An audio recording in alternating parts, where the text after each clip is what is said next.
Bom dia, graça e paz.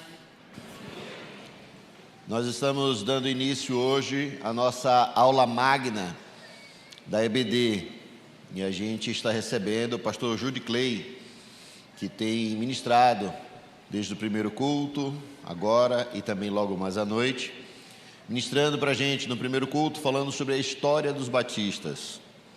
Agora ele vai estar trazendo mais a memória sobre a herança dos batistas. E logo mais à noite, a identidade dos batistas.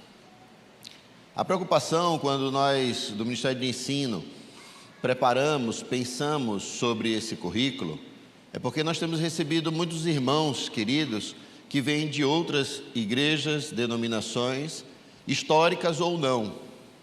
E quando a pessoa chega numa igreja batista, ela se depara com algumas circunstâncias que talvez ela não está habituada no seu dia a dia. Então, dada a importância de que os irmãos que estão vindo saibam, entendam, conheçam e possam perceber o que é uma igreja batista. Esse ano, o nome do currículo é o Fundamentos da Fé. E a gente vai trazer cada vez mais à tona, durante todo esse ano, nesse currículo, qual é a fé que a palavra de Deus propõe aos nossos corações. Então você hoje é nosso convidado a embarcar nessa jornada, onde a gente vai conhecer cada vez mais a fé em que nós estamos firmados, a fé em que o nosso coração tem sido sedimentado no Senhor, preparado pelo Senhor. E nós precisamos conhecer cada vez mais. A gente entende que esse currículo é importante porque quando nós não conhecemos a nossa história, nós não sabemos nem aonde estamos ou por que estamos e nem aonde vamos ou por que nós vamos. Então a ideia de conhecer a história da igreja batista, dos batistas, sem trazer nenhum tipo, presta bem atenção, sem trazer nenhum tipo de idolatria no nosso coração, nenhum tipo de idolatria denominacional, e é muito isso que eu vejo no pastor Jude Clay. Ele não traz nenhum tipo de idolatria denominacional, mas ele traz o conceito correto de homens e mulheres que ao longo da história foram importantes para que hoje pudéssemos estar reunidos como estamos aqui.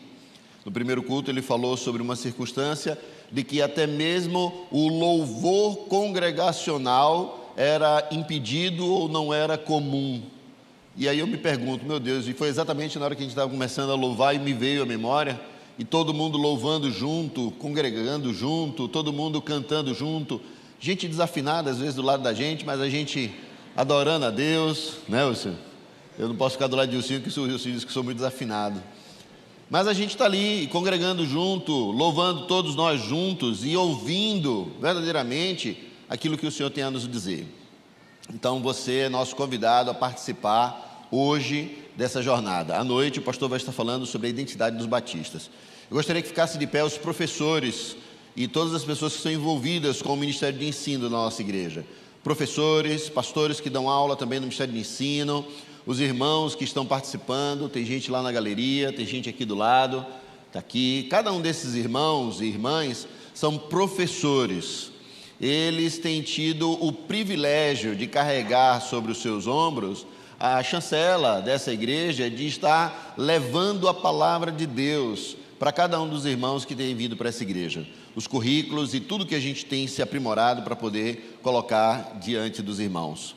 Portanto, esses irmãos são muito queridos, eu agradeço muito a vida deles, a equipe de gestão do MEC, que também participa conosco e que tem se esmerado para trazer o melhor para dentro das classes de EBD. Na próxima semana, no próximo domingo, no dia 10, nós começamos às 8h30 no prédio ao lado e também aqui às 17 horas a nossa classe de EBD. Também, no próximo domingo, às 16h30, retomamos a nossa aula online, que você deve entrar no canal do YouTube da IBAN Salvador. Pode sentar. Vamos todos orar pelo pastor e agradecer pela vida dele, pela disposição, pastor, que tem sido de grande valia, uma grande bênção para todos nós aqui. O pastor Jude Clay é casado com a Cláudia e ele é pai do Leonardo, que tem 19 anos. Amém. Vamos orar? Deus, muito obrigado pela vida do pastor Jude Clay, obrigado pela disposição, disponibilidade do teu filho de vir até nós, de estar aqui conosco, de ministrar ontem, como ministrou para os professores e pastores, professores do discipulado, professores do Ministério de Ensino dessa igreja, e como foi rico ouvir tudo que o Senhor tem proposto à vida dele e ensinado através da vida dele. Peço que o Senhor continue adicionando temor e tremor ao seu coração, para que ele continue firme, perseverante na obra que o Senhor tem confiado à sua mão, para que as igrejas possam olhar para o seu passado e saber exatamente onde estão, o que estão fazendo da sua história, para que possamos então trilhar um futuro melhor, promissor, que exalta e bendiz o teu santo nome. Que o Senhor nos ajude a contemplar a tua face, a tua palavra, a tua voz, e que tudo isso seja feito através do teu Filho. Exalta o teu nome, para a glória do Senhor mesmo, e em nome de Jesus. Amém. Fica à vontade, pastor. Meus irmãos, bom dia. A graça e a paz de nosso Senhor Jesus Cristo. Eu quero expressar mais uma vez, tal como fiz ainda há pouco, a minha sincera gratidão a Deus pela vida dos irmãos. Tem sido um prazer desde ontem a convivência, e me chama a atenção o fato de que os irmãos são muito diligentes para ouvir, muito carinhosos, receptivos. Eu oro para que essa igreja prossiga em conhecer o Evangelho e proclamar o Evangelho nessa cidade e em todos os lugares pelos quais o Senhor permitir que os irmãos atuem. Eu sou pastor no Rio de Janeiro, na Igreja Batista do Jardim Botânico, há 7 anos. Fui pastor na Betel de Mesquita por 13, já se vão, portanto, 20 anos. Eu sou baiano, nasci em Jequié, na Terra do Sol, um sol para cada habitante. Tenho familiares lá, inclusive meus pais, são membros da primeira Igreja Batista de Jequié, e espero revê-los nos próximos dias. E é sempre bom voltar à terrinha e desfrutar desse tempo com os irmãos aqui. A pedido dos pastores, eu quero partilhar rapidamente sobre a Pronobis Editora, um ministério que nós começamos exatamente no dia 18 de março de 2020, que tem um DNA batista. Nós estamos hoje com 55 títulos e publicamos sobre teologia, eclesiologia, história, biografia, vida cristã, não é? Mas o nosso DNA é batista e temos resgatado, pela graça de Deus, algumas verdades que por algumas razões ficaram aí margeadas. E publicamos alguns livros, um deles é esse aqui, é a primeira obra, né, substancial sobre a história dos batistas publicados em língua portuguesa. Os professores são titulados da cadeira de História no Seminário do Sul, lá em Louisville, no Kentucky. História dos Batistas da Inglaterra para o Mundo, é um panorama de 400 anos de história. Está disponível esse material no nosso site. Trouxemos alguns exemplares, mas já se esgotaram. Acho que ainda tem alguns desse aqui, Os Primeiros Batistas, Redescobrindo a Nossa Herança Inglesa, do Dr. Michael Haykin. É sobre 4 personagens importantes que consolidaram a obra batista, especialmente na Inglaterra. E mais recentemente, esse é muito especial para nós, porque é sobre um missionário que atuou 27 anos no Brasil, especialmente aqui na Bahia, Zacarias Clay Taylor. A sua primeira esposa está sepultada aqui no cemitério dos ingleses, a Kate Taylor. É uma obra primorosa, foi feita uma investigação nos arquivos, tanto no Seminário do Sul e na Junta de Missões nos Estados Unidos, quanto aqui em variados lugares, inclusive no estado da Bahia. Tem 60 e poucas fotos aqui, algumas delas são inéditas. Taylor batizando aqui em Valença, plantando a igreja de Santo Antônio de Jesus, a Igreja Batista, a primeira Igreja Batista na Bahia. Enfim, é um trabalho que apresenta a história e ao mesmo tempo nos encoraja pela disposição desses homens, especialmente Taylor, de trazer o Evangelho para o Brasil. E ele é realmente um pioneiro, um homem polivalente, um teólogo, missionário, o editor dos primeiros livros, fez uma obra gigante. Ele precisa ser conhecido para que possamos imitar a sua fé e seguir com essa missão. Aquele pequeno grão de mostarda hoje é uma árvore frondosa. A Igreja Batista no Brasil é a maior denominação histórica na América Latina, tem as suas fraquezas, tem as suas nódoas, mas somos um povo a quem Deus tem usado para levar o Evangelho nos mais variados lugares do nosso país. Então orem pela Pronobis Editora. Você pode seguir nosso trabalho nas redes sociais e no site. Tem muito bons materiais chegando aí, se Deus quiser, ainda esse ano, mas pelo menos 25 livros serão publicados. Bem, desfrutando da atenção de vocês, eu gostaria de convidá-los a abrir a Bíblia na carta aos Hebreus, tal como no primeiro culto, não será uma pregação expositiva a partir de um texto bíblico, é um panorama com um corte mais histórico, mas eu quero balizar a reflexão a partir de Hebreus 13, versos 7 e 8. Vamos pensar sobre essa herança batista a partir de alguns personagens que eu considero gigantes da nossa fé.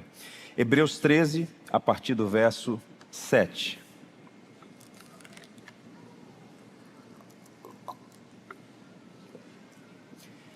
Lembrai-vos dos vossos guias, os quais vos falaram a palavra de Deus, e atentando para o êxito da sua carreira, imitai-lhes a fé. Jesus Cristo é o mesmo ontem e hoje e eternamente. Nós não conhecemos a identidade do autor da carta aos Hebreus, mas sabemos que ele era um pastor que encorajou a igreja que estava sendo perseguida, uma igreja majoritariamente constituída de judeus convertidos à fé cristã, uma igreja que tinha sido recentemente, naquele contexto, objeto de intensa e cruel perseguição, e ele então vai escrever a fim de encorajá-los, vai lembrá-los sobre verdades centrais da fé cristã, sobretudo a pessoa e a obra de Jesus Cristo. Ele começa isso logo na primeira perícope, nos versos 1 a 4 do capítulo 1. E nessa sessão, a partir do capítulo 11, uma sessão mais prática, porque os primeiros capítulos são bem densos teologicamente, ele vai encorajar aquela igreja a não desanimar e a prosseguir na missão. E para fazer isso, ele levanta um contingente expressivo de homens e mulheres que são, para aqueles irmãos e para nós também, uma referência de perseverança na fé, sobretudo no contexto de perseguição. E esse capítulo 13, ele fala, olha, vocês precisam trazer a memória, lembrar, fazer essa ativação da memória dos seus guias aqui, pastores, os líderes. Muito provavelmente aqueles homens já haviam morrido por conta da sua fé em Cristo, por conta da sua convicção, eles perderam a vida por causa do Evangelho. E ele então, o autor da carta aos Hebreus, encoraja aquela igreja a lembrar deles e imitar a fé. Então essa é uma prática cristã que precisa ser objeto de reflexão e de resgate. Porque o que temos visto, em linhas gerais, é sempre uma leitura extremada. De um lado, existem aqueles que, por alguma razão, acabam criando uma idealização dos líderes, achando que são perfeitos, e isso não é bom, porque todos nós, e Paulo falou claramente sobre isso, dos pecadores eu sou o principal. Então, todos os homens têm as suas luzes e sombras. Todos nós somos feitos do mesmo material, temos vícios e virtudes. Então, é sempre perigoso depositar fé, confiança no homem. Por outro lado, o extremo oposto, também danoso, é desprezar aqueles a quem Deus honra, aqueles a quem Deus usa. A glória é sempre dele, do Senhor nosso Deus. Ele não divide sua glória com ninguém. Mas é saudável, é um sinal de maturidade espiritual reconhecer e honrar a memória daqueles a quem Deus usou para a nossa edificação. O Evangelho não chegou no Brasil carregado por anjos. A Bíblia que você tem em mãos não veio do céu num pacote conduzido pela Amazon. Pessoas devotaram a vida para que nós fôssemos hoje abençoados com a Bíblia em nosso próprio idioma, com uma herança que precisa ser objeto de conhecimento para a nossa edificação. De modo que esse exercício de visitar a história, as memórias, conhecer a nossa herança, a nossa identidade, nosso DNA enquanto batistas, é saudável, ser feito pelos motivos corretos. Razão pela qual eu queria a atenção de vocês todos para pensar sobre essa herança batista a partir de alguns indivíduos que deram uma significativa contribuição para consolidar o trabalho batista e levar muitas pessoas em variados lugares do mundo ao pleno conhecimento do Evangelho. E eu queria citar alguns deles aqui. O primeiro é um gigante chamado Thomas Hewes. Ele foi um defensor da liberdade de consciência. Ele é um dos primeiros batistas, Ele organizou a primeira igreja batista em solo inglês em 1612.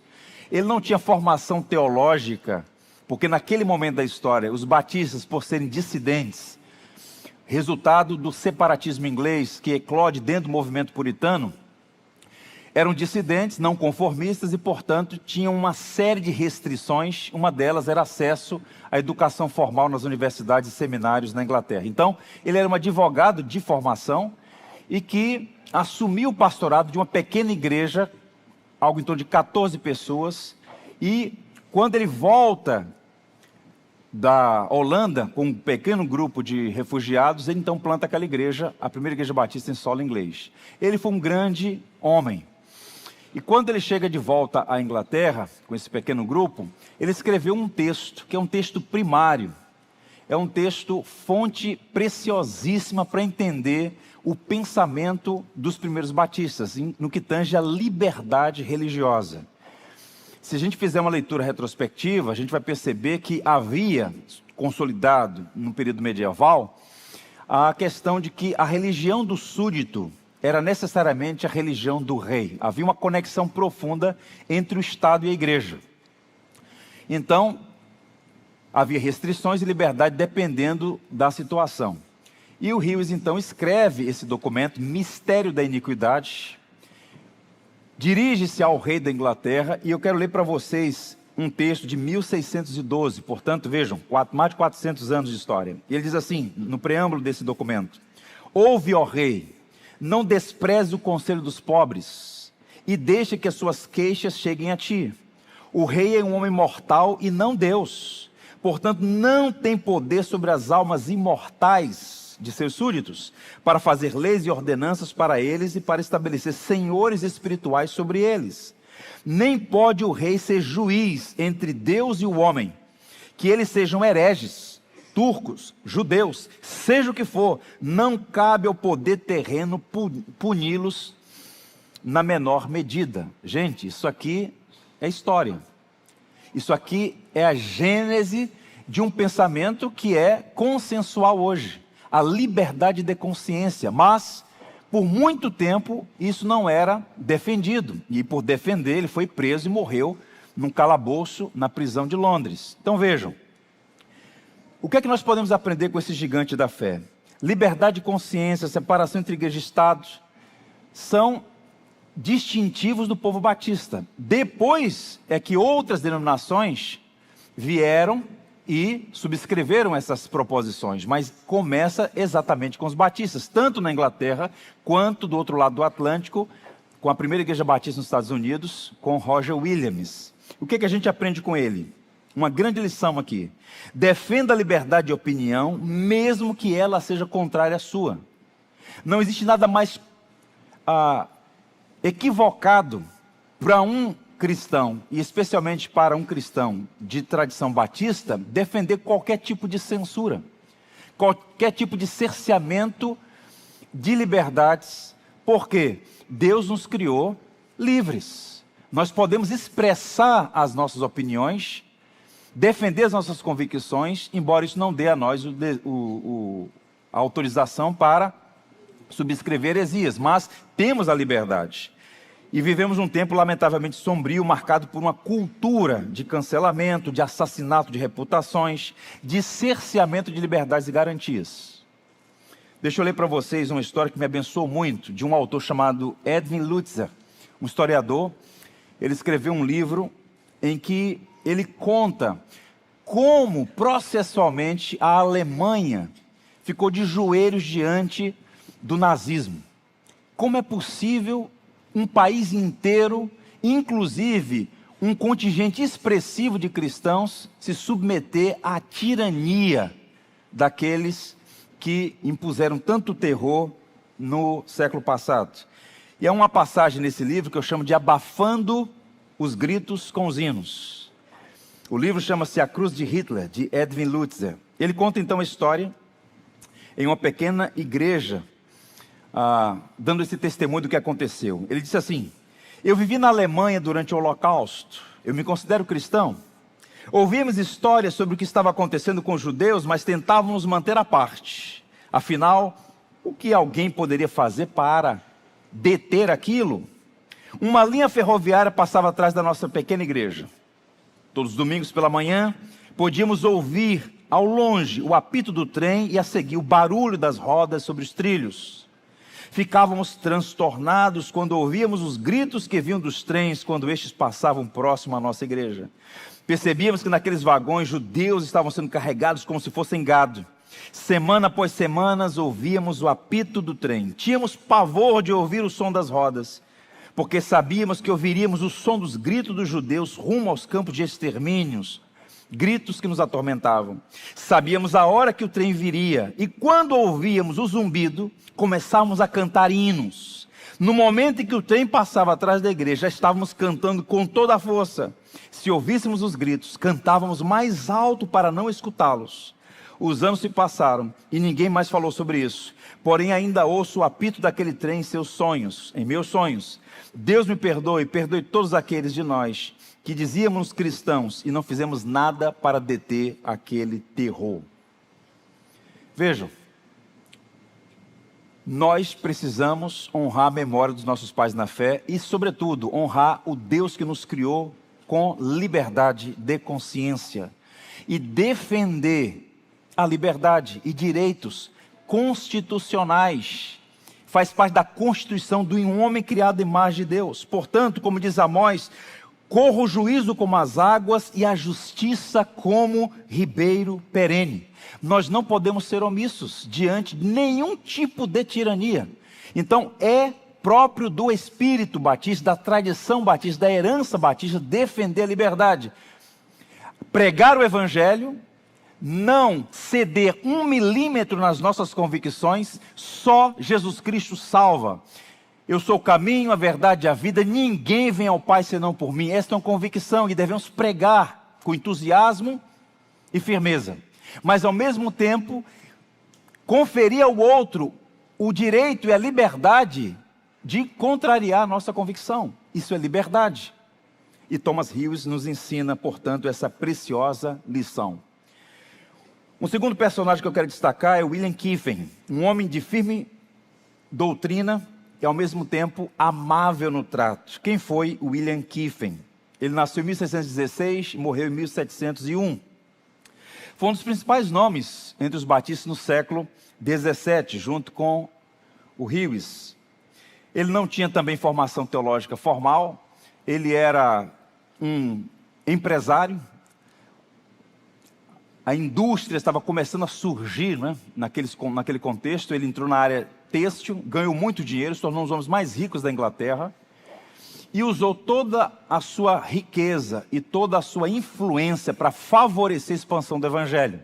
Ele esteve presente em 2 momentos icônicos do movimento batista inglês: a Confissão de 1644 e a Confissão de 1689, 2 documentos que expressam bem a teologia defendida pelos primeiros batistas. Pois bem, e esse homem, ele era conhecido por essas 2 virtudes que precisam andar juntas: firmeza doutrinal, essa convicção de verdades inegociáveis, e ao mesmo tempo ternura, amabilidade. Pessoas que primam e zelam pelo espírito do amor, como Jesus, pela lei do amor. E ele é muito interessante e nos ensina isso. Deixa eu ler para os irmãos um extrato da piedade desse homem. Um testemunho sobre o coração dele. Encontrávamos 1 hora antes do culto para nos dedicar à oração e comunicar uns aos outros qual experiência havíamos recebido do Senhor. Ou então, para repartir um sermão que tínhamos ouvido, partilhar as verdades que havíamos recebido do Senhor. Algum tempo depois também passamos a ler alguns trechos das Escrituras e falávamos sobre o que agradava a Deus nos permitir. Nisso eu encontrava uma vantagem muito grande. Aos poucos fomos alcançando uma pequena medida de conhecimento. Eu considerava o estudo das Escrituras muito agradável e prazeroso para mim. Vejam, um homem com muitas demandas, um grande empresário naquele contexto, um homem rico, de influência, inclusive na coroa inglesa, e era um homem extremamente piedoso, devoto, que tinha afeição pelo Senhor, prazer no culto público, em estar com seus irmãos e partilhar o Evangelho. Ele tinha, portanto, grandes convicções, mas era eirênico. E eu percebo, irmãos, sobretudo agora com o advento das redes sociais, há muita gente gastando tempo e energia com brigas inadequadas, com confusões absolutamente desnecessárias. E a lição que a gente aprende com William Kiefer é justamente essa: mantenha convicções, mas aprenda a divergir sem pecar contra a lei do amor. Ele tinha divergência com outros batistas no entendimento, por exemplo, sobre a doutrina da salvação. Mas vejam, certa feita, num daqueles períodos de perseguição, 12 pastores batistas gerais foram presos e acusados de sedição. E a lei, naqueles dias, era: eles poderiam ser sentenciados à morte, e havia de fato um decreto de morte para eles.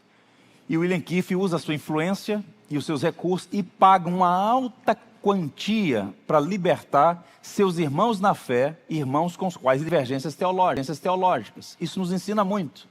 Melhor do que ganhar um debate na internet, uma situação de conflito por um assunto, seja ele qual for, preservar a unidade e o amor entre os irmãos.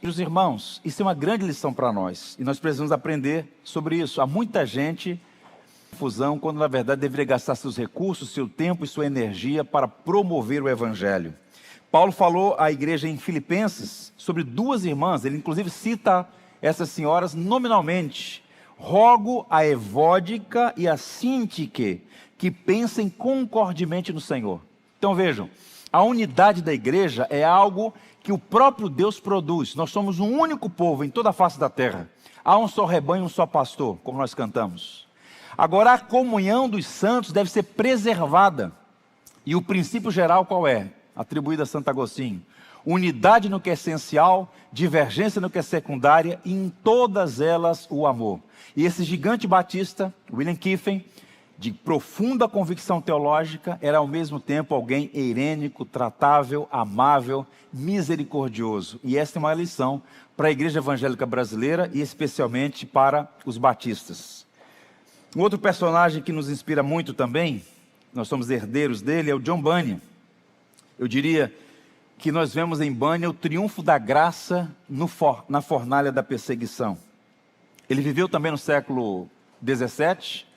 Ele era um homem simples, do interior, de uma área rural, próxima à cidade de Bedford.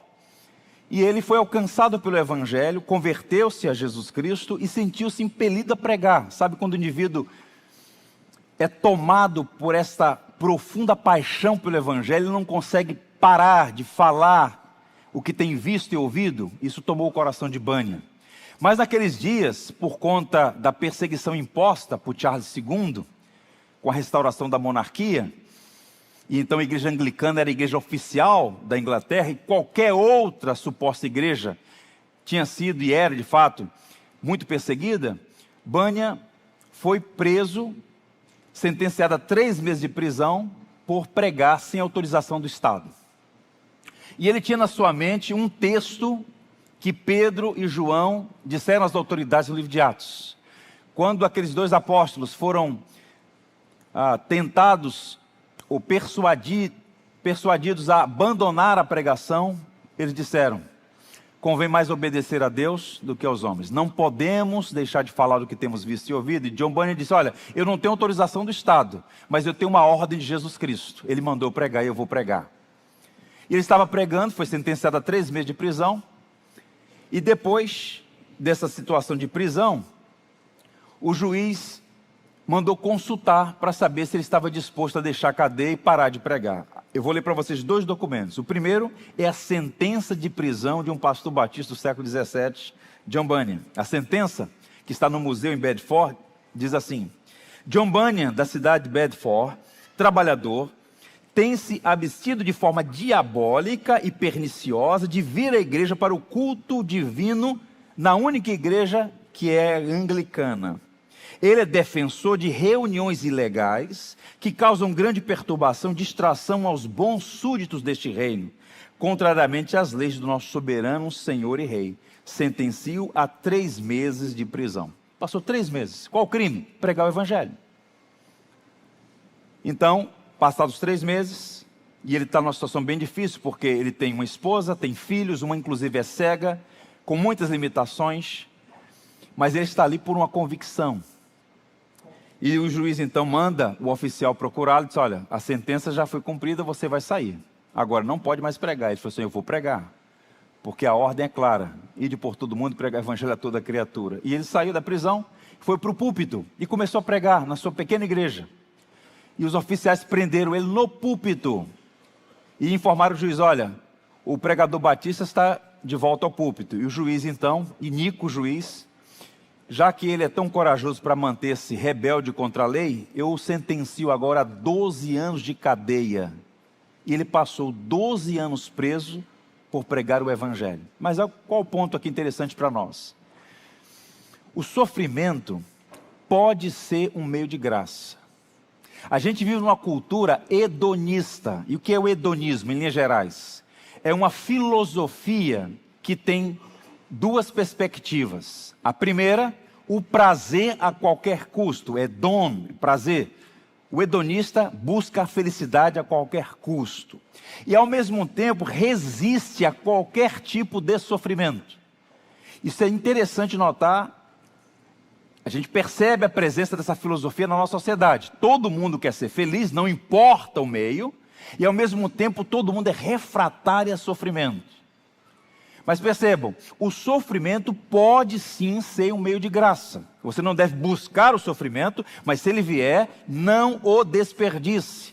Paulo disse aos Filipenses que nos foi dada a graça de crer, e não apenas a graça de crer, mas a graça de padecer pelo Evangelho. Em outras palavras, sofrer pela causa do Evangelho é um dom, é uma bênção. E John Bunyan sabia disso, e se manteve firme. Não foram 2 semanas, 3 meses, apenas 12 anos na prisão. E enquanto estava na prisão, ele não ficou murmurando, reclamando, lamentando, amargurado. Ele usou aquele tempo para produzir tesouros, 61 livros. O mais importante deles, o mais influente, O Peregrino, por muito tempo foi o livro mais lido no mundo depois da Bíblia, influenciou muitas pessoas. Foi um instrumento nas mãos da providência para converter muitas pessoas, uma alegoria em que cristão deixa a cidade da destruição em direção à cidade celestial, e aí você percebe um caminho cheio de verdades gloriosas. Spurgeon, o grande pregador batista, o príncipe dos pregadores, como é conhecido, leu mais de 100 vezes O Peregrino. E eu recomendo a vocês, tal como fiz ainda há pouco, leiam esse clássico da literatura cristã, certamente serão abençoados. Então ele esteve ali naquela situação de sofrimento, mas o sofrimento teve fim. Quando houve a Revolução Gloriosa com o príncipe William e Maria, e então se estabeleceu uma monarquia constitucional e um ato de tolerância e liberdade sem precedentes na história da Inglaterra e de toda aquela região na Europa. Qual o aprendizado aqui? Qual é a lição para nós? O sofrimento pode ser um meio de graça para moldar a nossa vida à imagem de Cristo. Eu sei que você, tal como eu, nós todos estamos sujeitos a passar por dificuldades. Eu costumo pensar nessas adversidades como um túnel. O túnel é um lugar de passagem, não é um lugar de residência. No Rio há muitos. Então você passa por ele, não fica ali. Todos aqui são pessoas que passaram por um túnel, estão passando ou vão passar. É como um vale sombrio, é inevitável. A questão é, nós vamos aprender com as adversidades pelas quais passamos?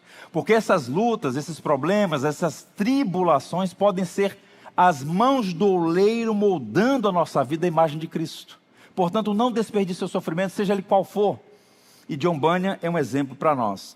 Há um livreto, um opúsculo do John Piper, sobre Bunyan e outros cristãos que passaram por fornalhas. O John Piper diz assim: os cisnes cantam mais docemente quando sofrem. As aflições de John Bunyan nos deram Peregrino, as aflições de William Cowper nos deram belos hinos, e as aflições de David Bryan nos deram o diário mais publicado e que tem despertado missionários no mundo inteiro. Não desperdice o seu sofrimento. Bunyan usou todas aquelas aflições para a glória de Deus e é um exemplo para nós hoje. Um quarto homem que eu quero destacar aqui, John Gill, o intelecto a serviço do Evangelho. O século XVIII começou muito sombrio para os batistas na Inglaterra, porque foi um período de heterodoxia. Várias influências chegando do continente empobreceu demais os batistas, especialmente os batistas gerais. E haviam muitas heresias em circulação, no campo da filosofia, por exemplo, o deísmo. Muitos estavam negando a doutrina da Trindade, os unitaristas. Enfim, foi um período muito adverso. Mas Deus levantou um homem naqueles dias, chamado John Gill. Para muitos, ele foi o maior teólogo batista de todos os tempos, um gigante. Aos 12 anos de idade, ele já conhecia com profundidade o latim, proficiência admirável na língua grega. Ele teve acesso a uma grande biblioteca, tal como em outros períodos ele não teve acesso às universidades, mas foi um autodidata, uma mente prodigiosa, arguta. Ele se converteu em 1713 e logo depois da sua conversão já demonstrou essa habilidade para a comunicação e o fazia com muita propriedade. E certa vez o seu primeiro sermão, baseado em Isaías 53, causou muito impacto sobre a igreja. E a congregação disse: olha, nós queremos que você seja o nosso pastor. O pastor anterior havia falecido, ele assume a igreja. E ficou naquela igreja, percebam, ele assumiu a igreja com 23 anos, e ficou ali por mais de 50 anos. E enquanto pastoreava a igreja, ele produzia teologia. Ele produzia uma teologia sistemática de 2.000 páginas, comentou todos os livros da Bíblia, fez uma defesa robusta da fé cristã contra os ataques que vinham do continente, sobretudo as ideias iluministas. De fato, ele foi um grande homem a serviço do reino. E o que é interessante notar é que a igreja dele no futuro seria pastoreada por Charles Haddon Spurgeon. Uma linha de ouro naquela igreja que está lá até hoje, o Tabernáculo Metropolitano em Londres. Portanto, Gill é para nós uma grande referência. Entre as outras denominações, as outras tradições cristãs, era ponto pacífico que aquela geração era privilegiada por ter um gigante entre eles, no caso John Gill. Tupler disse assim: talvez nenhum homem, desde os dias de Agostinho, tenha escrito tão amplamente em defesa do Evangelho, e certamente nenhum homem tenha tratado este assunto com tanta contundência e propriedade, em todos os ramos, e de forma tão precisa e bem sucedida como John Gill. Ele foi de fato um gigante. O que é que nós aprendemos com ele? Precisamos desenvolver uma fé que pensa e uma razão que crê. Eu quero chamar sua atenção para isso. Por quê? Existe no nosso país que tem aí uma confluência de pensamentos, de matizes, que acaba por favorecer o misticismo. Há muito crente que abraçou superstições, uma mentalidade pagã, uma religião meritória.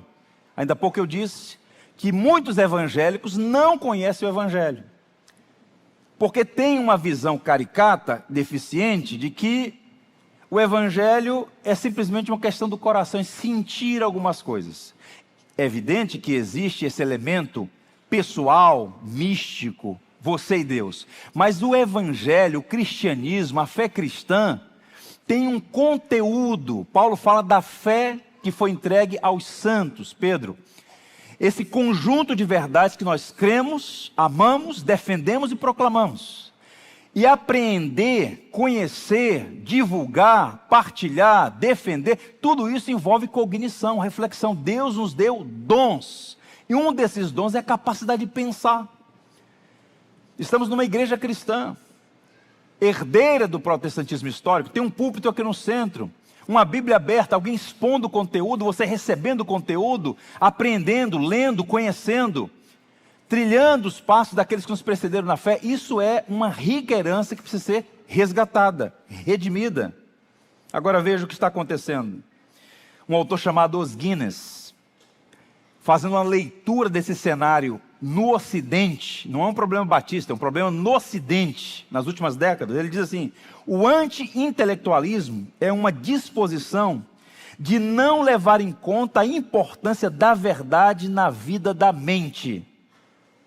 Muitos sofrem de uma moderna forma que os antigos estoicos chamavam de hedonismo mental, corpos saudáveis e mentes obesas. A gente vive numa cultura de cuidado do corpo. Isso é legítimo, perfeitamente legítimo. Temos que tomar cuidado com o culto ao corpo, o culto à aparência, mas o cuidado com o corpo é legítimo. Agora, por outro lado, essa é uma das gerações com um grande viés de cuidado com o corpo, mas de mentes obtusas, enfraquecidas. A capacidade de reflexão diminuiu significativamente. O Brasil está lá no final da lista dos países desenvolvidos nesse campo. Estudos apontam que essa geração, pela primeira vez, tem um QI menor do que a geração dos seus pais. Isso tem múltiplas razões, mas o ponto é, a fé cristã não pode ser desenvolvida à parte da razão, à parte da capacidade de reflexão. Nós não somos chamados a saltar no escuro, a cantar o que a gente não entende, a professar uma fé que a gente não concorda. Tem que ter essa sintonia. A verdade é uma coisa que a gente crê, e essa crença tem que ter respaldada pela razão. Não há contradição entre fé e razão. São como as duas barras da linha do trem. Então o que a gente tem que aprender aqui, essa grande lição? Valorize isso. Deus te deu um dom, a capacidade de pensar e refletir. Paulo fala a Timóteo sobre isso. Pondere o que eu acabo de dizer e o Senhor te dará entendimento em todas essas coisas. Portanto, valorize a Bíblia que está nas suas mãos. Valorize a escola bíblica dominical, as conferências, a pregação expositiva no púlpito das igrejas e as oportunidades para crescer na fé e responder, sempre quando for questionado, sobre as razões da nossa esperança. Volto a dizer, o intelecto é um dom de Deus. E Jesus, no Evangelho segundo Lucas, afirmou: amarás o Senhor teu Deus de todo o teu coração, de toda a tua alma, de todas as tuas forças e de todo o teu entendimento. Devemos amar a Deus com entendimento. À medida que você o conhecer, mais afeiçoado você será ao Senhor. Isso envolve intelecto, razão, cognição, capacidade de refletir. O último destaque que eu quero dar é para um homem também muito caro para nós, chamado Andrew Fuller. Boa teologia a serviço da missão. Ele viveu no século XIX. E Fuller é muito interessante porque ele foi ordenado ainda muito jovem, aos 25 anos, e foi pastor da mesma igreja por 32 anos. E naqueles dias havia uma distorção em relação às doutrinas da graça, em que muitos diziam: se Deus já tem um povo para si, para que evangelizar? E essa perspectiva equivocada enrijeceu, arrefeceu a missão da igreja, e muitos pararam de evangelizar, e o trabalho missionário ficou então prejudicado. Então Fuller manteve as suas convicções doutrinárias no chamado sistema da graça, as doutrinas relacionadas à soberania de Deus na salvação, mas ao mesmo tempo defendeu que o mesmo Deus que ordena o fim, ordena os meios. É preciso pregar o Evangelho. E ele escreveu uma obra magna chamada O Evangelho Digno de Toda Aceitação. Deus elege um povo e chama esse povo para pregar o Evangelho e chama todos os homens ao arrependimento. Essa é a tese do livro Evangelho Digno de Toda Aceitação. E com base nisso, ele e mais 11 homens organizam em 1792, a primeira sociedade missionária do mundo, a Sociedade Batista, em Londres, e foi um trabalho notável. Aqueles homens pensaram na missão para além das fronteiras da Inglaterra. Um deles, William Carey, um sapateiro, um homem simples, enquanto estava na oficina consertando sapatos, projetou um mapa do mundo e orava pelas nações, falava: Senhor, salva. E foi o primeiro a ser enviado para a Índia, e por lá ficou muito tempo, fez um trabalho chamado de o pai das missões modernas. Escreveu um livreto com 90 páginas que incendiou a Europa, chamando a igreja cristã para as missões. Portanto, está no DNA dos batistas a perspectiva missionária de levar o Evangelho até os confins da terra. Vou ler para os irmãos um documento do dia 2 de outubro de 1792. Um documento fundacional. O start do movimento missionário. Nosso empreendimento para a Índia realmente me pareceu, logo no início, ser algo como alguns homens discutindo sobre a importância de entrar numa mina profunda, nunca antes explorada. Não tínhamos ninguém para nos orientar. E enquanto estávamos deliberando, William Carey ousou dizer: eu vou descer a mina, se vocês segurarem as cordas. Mas antes de descer, ele, ao que me parece, nos fez jurar na entrada da mina, com tal efeito, que enquanto vivêssemos, nunca deveríamos largar a corda. E então Andrew Fuller foi o primeiro secretário das missões por 21 anos. É dito que ele ficou na Inglaterra para salvar o mundo. Ficou ali, mobilizando a igreja, levantando os recursos e enviando os missionários para a Índia e para vários lugares da Ásia, da África, naquele momento. Porque esse homem tinha uma boa teologia a serviço das missões. O que está acontecendo no Brasil? Nós somos um povo conhecido pelo trabalho missionário, mas aconteceu em algum momento um divórcio danoso entre a teologia e as missões. Antigamente você tinha, como no caso de Taylor, por exemplo, um grande teólogo missionário. Conseguia discutir com propriedade, com desenvoltura, qualquer tema, com qualquer pessoa. Tinha consistência e era ao mesmo tempo inflamado pela paixão de anunciar o Evangelho. Hoje nós temos um problema. Teólogos emudecidos, não pregam o Evangelho, não têm paixão por conduzir pessoas ao conhecimento de Jesus. Ficam o tempo inteiro enfurnados em seus escritórios, na torre de marfim, discutindo quantos anjos cabem na ponta de um alfinete. Por outro lado, nós temos missionários empolgados, animados, motivados, mas sem consistência, sem propriedade. Esse divórcio é danoso. E quando nós olhamos para a nossa herança, o que a gente encontra? Homens de boa teologia e ardor evangelístico. E essa unidade, esse casamento que a igreja precisa. Uma igreja que tenha pessoas que conheçam bem o Evangelho, conheçam bem a sua história, a sua teologia, e ao mesmo tempo anuncie para o mundo que Cristo é a única esperança. É ou não é para nós uma grande referência? Missões está no DNA dos batistas. E quando esses homens organizaram essa primeira sociedade missionária, final do século XVIII, início do século XIX, o que aconteceu? Veja como Deus, soberano Senhor da história, opera de forma extraordinária. Começou com os batistas, e na esteira dos batistas, várias denominações foram despertadas. E a Europa se tornou um celeiro de missões. Pela primeira vez na história, no século XIX, início do século XX, o mundo foi alcançado pelo Evangelho. Toda a África subsaariana, a Ásia, as Américas, missionários indo para várias partes do mundo, anunciando o Evangelho. Batistas, presbiterianos, congregacionais, anglicanos, independentes, saindo em missão para pregar o Evangelho, inclusive aqui em nosso país.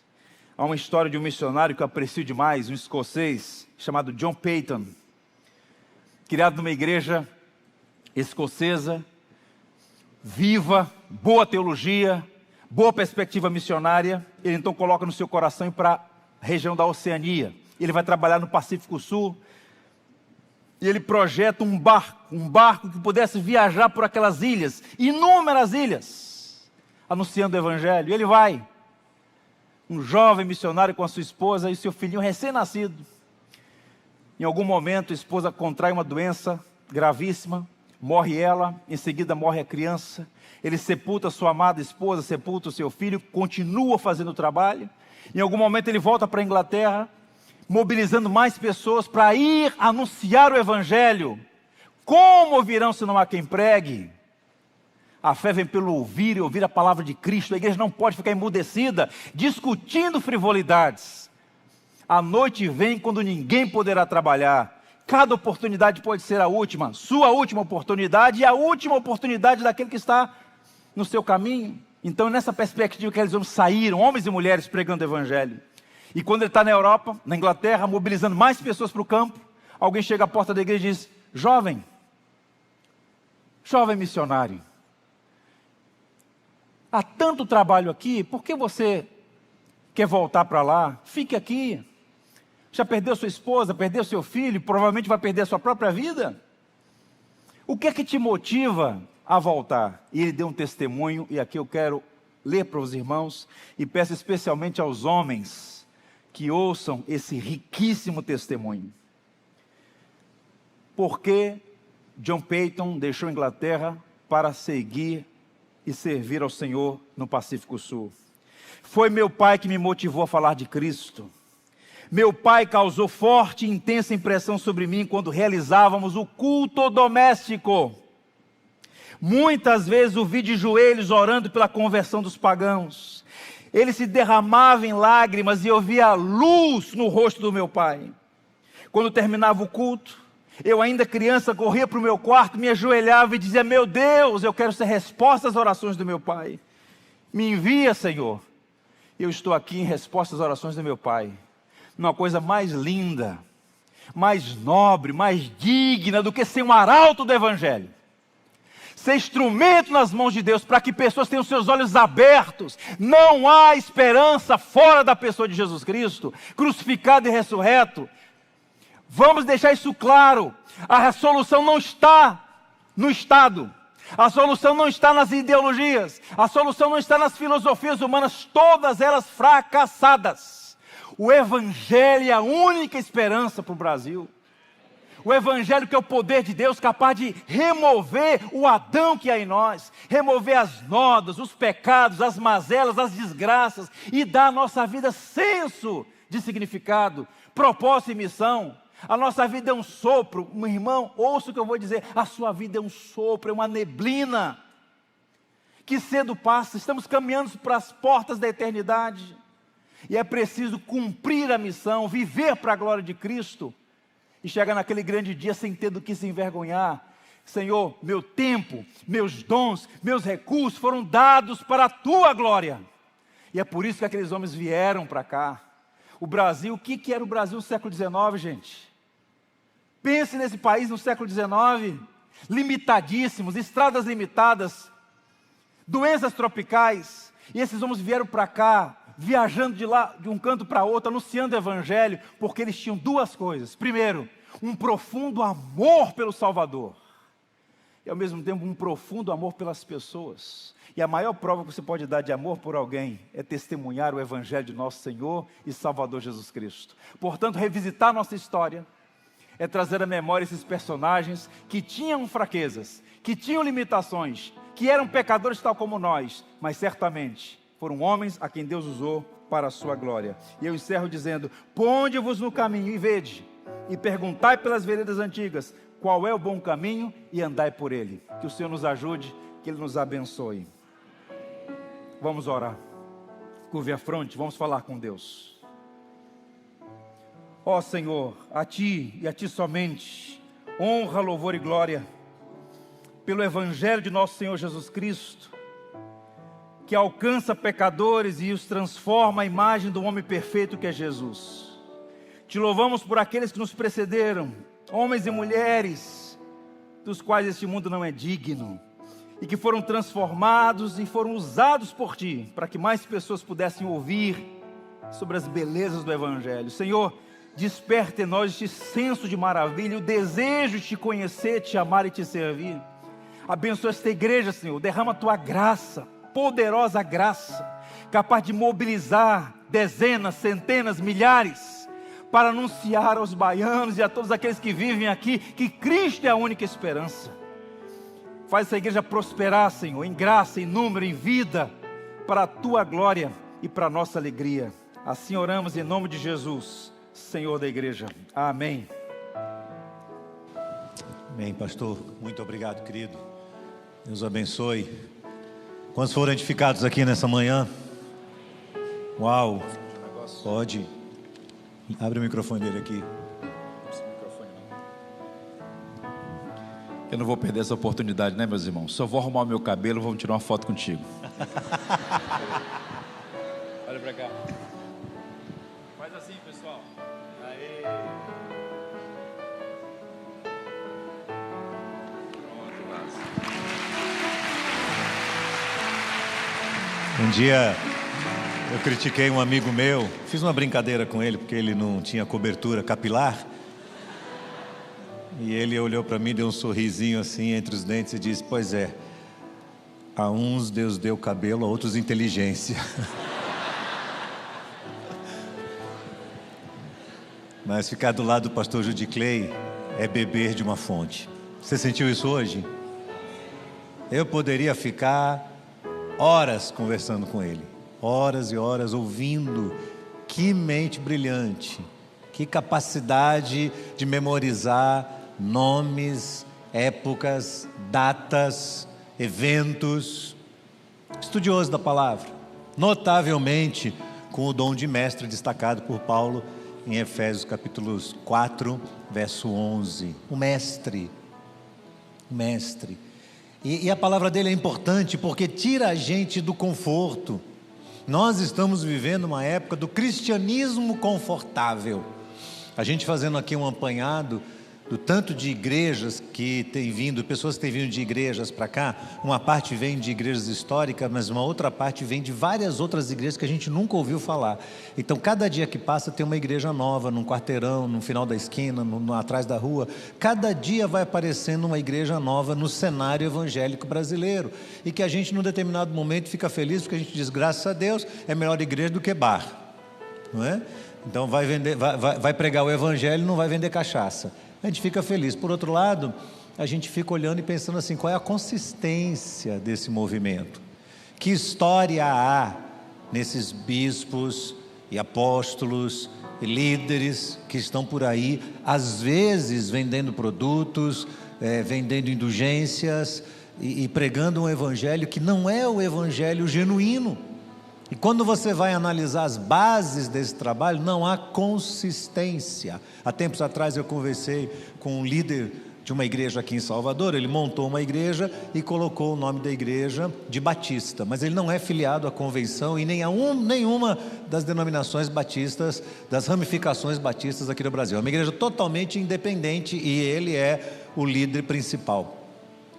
E eu perguntei a ele, irmãos, eu não estou inventando isso, eu perguntei a ele, você não é um batista histórico, você não é proveniente da igreja batista, você não tem nenhuma ligação com convenção nenhuma, por que você colocou o nome Batista em sua igreja? Para minha surpresa ele respondeu, porque num momento de grande crise que eu enfrentei na minha vida, um amigo meu me deu um suporte muito grande e me ajudou muito, e o sobrenome dele era Batista, então eu resolvi colocar o nome da igreja de Batista.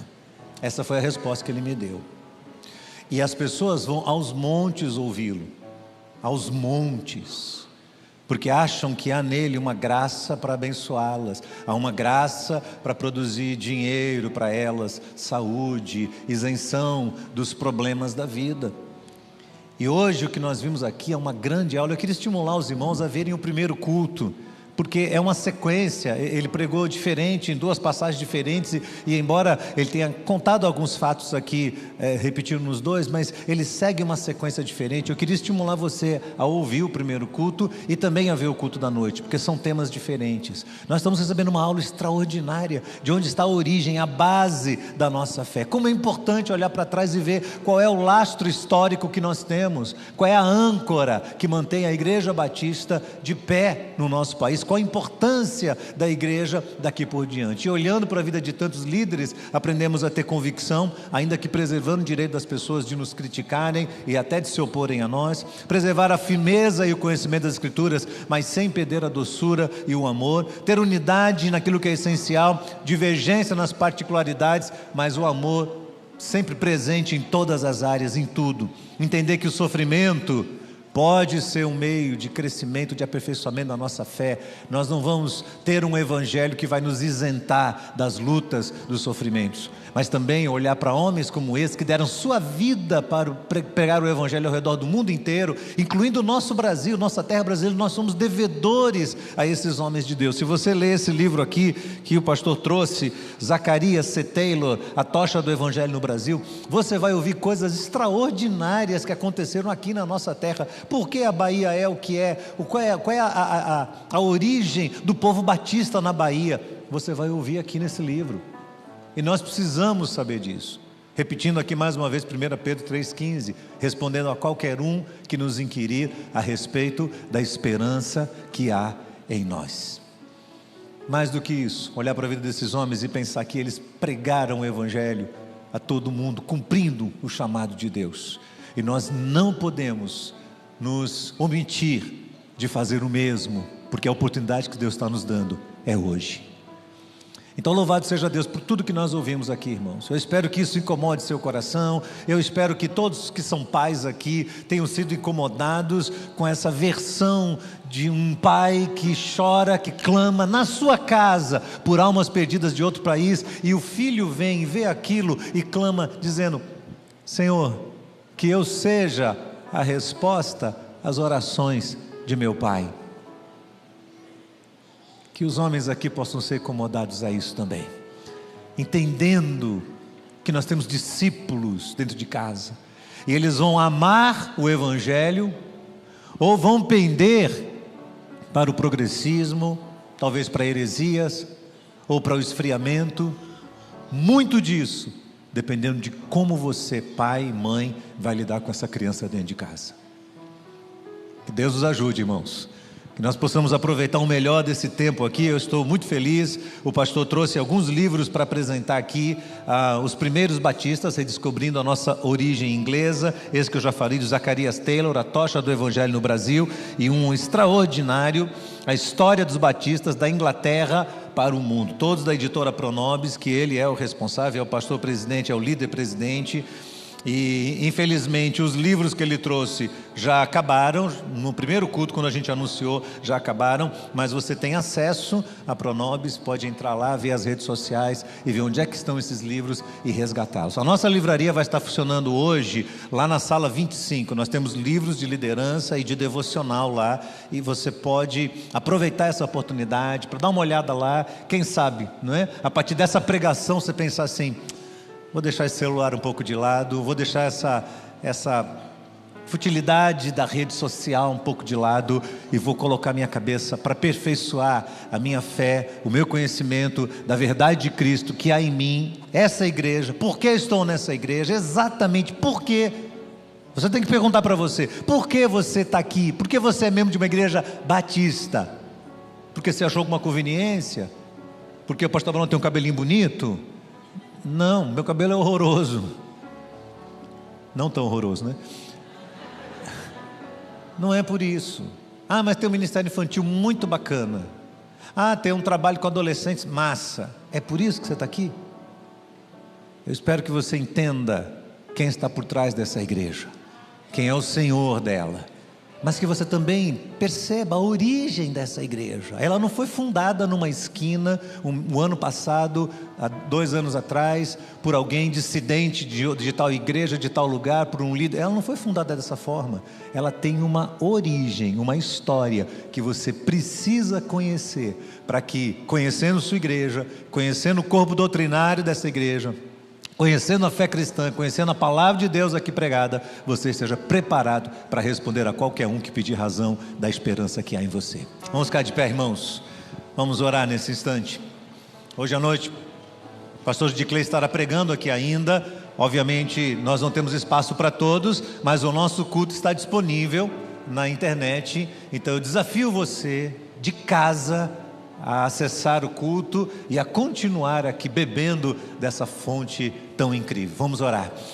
Senhor Deus e Pai, nós agradecemos ao Senhor por esta manhã tão especial, tão feliz.